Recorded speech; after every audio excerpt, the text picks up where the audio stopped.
Hello everybody, wherever this may find you. Today's video is about the process of molding. I cannot underestimate how important molding actually is. Just like you make a cupcake, you use a mold, same thing with this. We take this original artwork, we create a silicone rubber mold that has a fiberglass jacket on the outside, and we make use of that to create wax copies or replicas of the original artwork. So that's what we're going to chat and do in this video. So enjoy. Okay, folks, so what do we need? Obviously, the original artwork is very important. Without that, we're going nowhere. We need silicone rubber and the catalyst that goes with it. Thixo, which thickens the silicone, followed by mixing containers, spatulas to mix and to apply, paintbrushes, various different colors to color the silicone keys, which you'll need to make, but that's for another day. We need pins, cotton flocks to thicken the resin. We need chop strand fiberglass resin, and the catalyst that goes with it. Plastic separation sheets, blades, 6mm bolts, a drill and a 6mm drill bit, hammer, screwdrivers. We need a grinder with cutting discs and a flapper disc, and very importantly, safety equipment. Let's never forget that. So we take the silicone rubber and we add the catalyst to it. In this case, it's a 3% mixture, 3% catalyst to silicone. Read your manufacturer's recommendations. Very important to mix it very, very carefully, scraping the sides of the receptacle. The last thing you want is some unset silicone rubber on your piece, because obviously it will then not be able to maintain the detail. Then very, very carefully, and I can't stress how important this is, very, very carefully wipe the silicone rubber onto the piece with a paintbrush. The reason why I say you need to be very careful is that if you push too hard, in the case I sculpt with a wax-based clay, and if you push too hard, you actually affect that detail. Now, the last thing you want is to have brush strokes in your final bronze product. So the important thing is to get into every little nook and cranny, every little crack. Now, you will notice that what Mitchell doing here is he's blowing with an air gun. So we take the air gun, we lower the pressure quite far down, and then by utilizing the air, it blows the silicone into all the little crevices and cracks and takes on all the detail. So you will see him blowing air between the layers. You'll also notice that the silicone runs off. So the first layer needs to be very thin and it will run off. After an arduous task, the piece is completed with its first layer. All right, then we add Thixo to the mix. Now, what Thixo does is it's an additive that makes the silicone thicker, a little bit like the consistency of toothpaste. So you will see here that after mixing, the silicone rubber doesn't actually run off that spatula or the tongue depressor in this case. And that enables us now to apply the silicone and it then doesn't run off.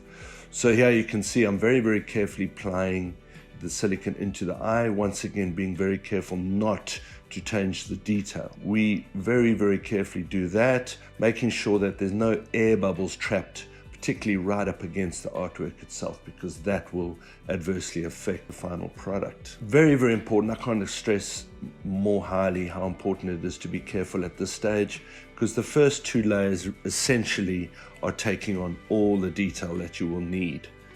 And then it's just a case of cracking on and covering the entire piece, painstakingly doing so. That will then lead to the next step. Now it's time for the second layer. What we do is we add an additive, a colorant to the silicone, so we can see the difference between the two layers.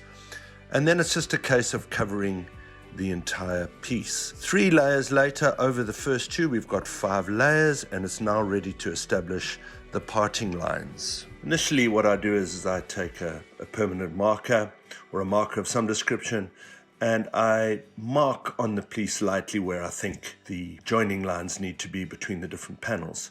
It's very, very important that you think long and hard about this, and if needs be, get a second opinion in order for you to make sure that you put the keys in the right position. Because essentially what you don't want is you don't want difficulty when taking the fiberglass jacket off the actual mold itself. By putting them in the right place, it facilitates the easy removal and assembly of the mold itself when we get to the stage where it's at the foundry and you're making the wax copies. I then lay out all the pieces, all the keys rather, onto the piece, so I've got a good visual representation, and this gets done by the use of pins, and that is before we actually adhere the keys to the piece itself. Adhering takes place with silicone once again, making sure that the surface that you're adhering the keys to is oil and grease free. That's done with a solvent. We then wipe a layer of silicone generously on that, making sure that you've got no air bubbles between the keys and the main mold itself. We then lay down the keys and put them in position using the pins which we've put in previously. As I've mentioned before, you want to make sure that you get good adhesion, pushing out all the air bubbles, and then using your finger or some other receptacle. You could use a brush, I guess, but I use my finger. What you then do is smooth the side of the piece and making sure that you get an even transition between the main part of the silicon panel and the keys itself. Once the keys have been successfully put in place, we've got to create a separation layer between the different fiberglass panels. So how we do this is we take some film. This is overhead projector film. I used to make use of x-ray films, but now they don't use that for x-raying anymore. But we make use of this film, and that creates a semi-rigid layer between the two fiberglass panels. And you'll see how that works when we start adding the fiberglass and resin. Before we do that, we take pins and we stick the pin through the keys, and what that does is it locks each individual little plastic separation piece to the actual key or to the actual silicon part of the mold. Then what we do, and you can see Mitchell doing this at 8 times speed, what we do is we take packing tape and we adhere and stick the different little plastic separation panels together to create a very smooth line. And that, as I said, is done with a very, very thin tape. We make use of clear packing tape for that. Now we start the resin and fiberglass work. First of all, we take resin and we put cotton flocks in it and mix it up so that you get a paste. And the reason why we need the paste is you want to fill the gaps and the spaces in the keys. Now, if you were to use just resin for that without thickening it, it would just flow out.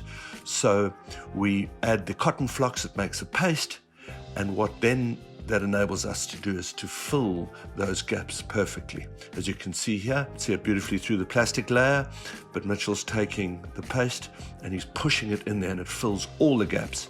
And that is important so that the keys register properly when you're reassembling the actual mold later on in the process. After that, you take some normal resin and you smooth that paste off. It's important to smooth it because if it sets and it has hard, jagged edges, you find that the next layer doesn't join with that paste, hardened paste. So it's very, very important that you smooth that off. Then we take the resin and in this case, we've got pre-cut little squares which go around the keys. Now, those locating nipples, so to speak, are there to locate the floppy panel into the fiberglass outer exoskeleton. Now we undertake the task of covering the entire panel with fiberglass, and that takes place by saturating chop strand fiberglass with resin. Now you will see the function of the plastic separation sheets that we did in the previous step. As you will see, there's enough structural integrity to actually support the chop strand saturated with resin before it sets. So that separation layer, as the name suggests, separates the two different panels and also allows the resin to set in position. Then it's just a case of literally lining that entire panel.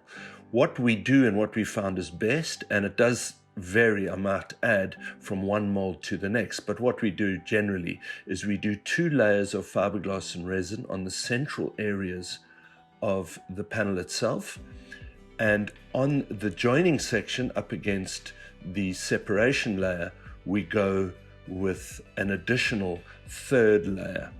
You will see that Mitchell will lay down that third layer.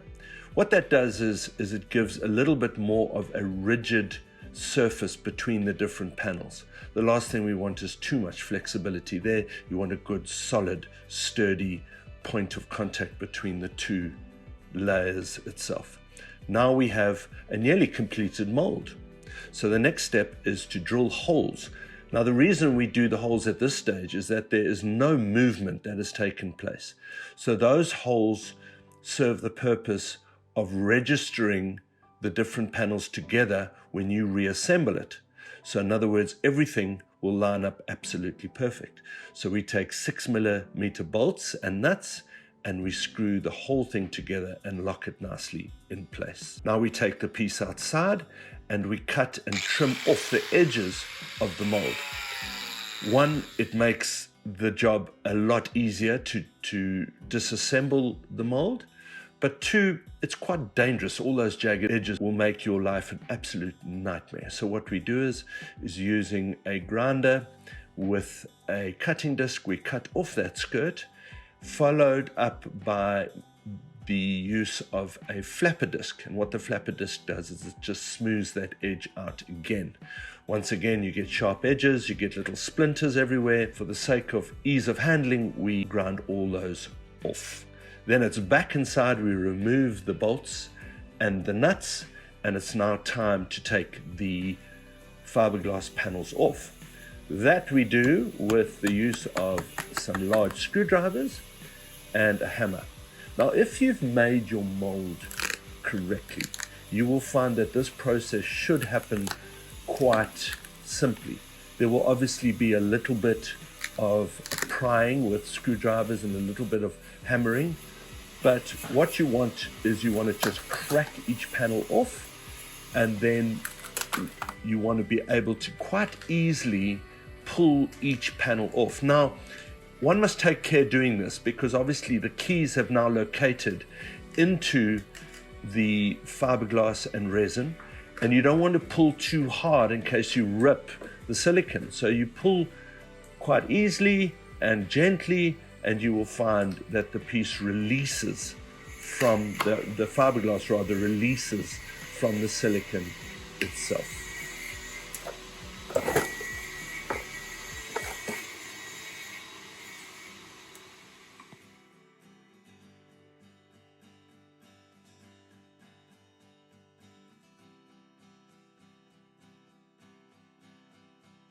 Once all the panels have been removed, we now have the task of cutting the silicone rubber off.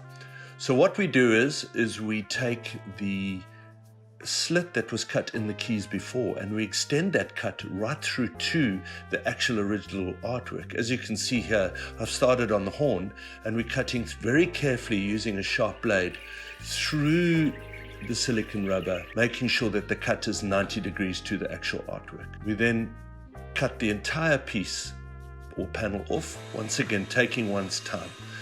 If you take it off, you will see that it will release quite well. And that is why it's important that you decide where you place your panels before, otherwise you have some difficulty taking all these different panels off.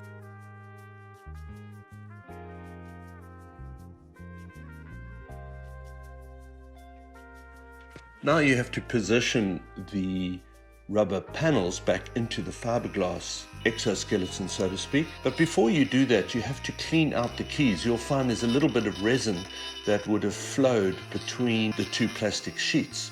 So using a Dremel with a conical burr in the end, what we do is we just very carefully clean out each little key, and that will enable the keys to slide a lot easier into their slots. The last thing we now have to do is we have to place the silicone rubber panels back into their hard exoskeleton resin and fiberglass jackets.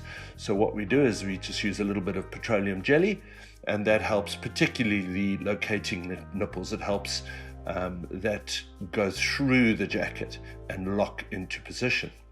If you've done everything right, you will see that the keys will line up and mate perfectly with their counterparts in the hard exoskeleton. Now, the reason that the keys are so important, that everything lines up, is so that when you join the mold back together again, is that the silicon lines up perfectly within. The reason you want that is so that when you make the wax copy, or you pour whatever it is you want to into the mold to make a positive copy, is that you don't get a massive line or a massive join line. So if you've done everything well and you've done everything properly, you will find that that junction between the different fiberglass, resin and silicone rubber panels comes together absolutely perfectly. There's some molds that just you battle a little bit, but as a rule, as I said previously, if you've done everything properly, you will find that there will be little or no line between the different panels. The next step is to take the nuts and bolts which we removed earlier, line them all up and put them in place.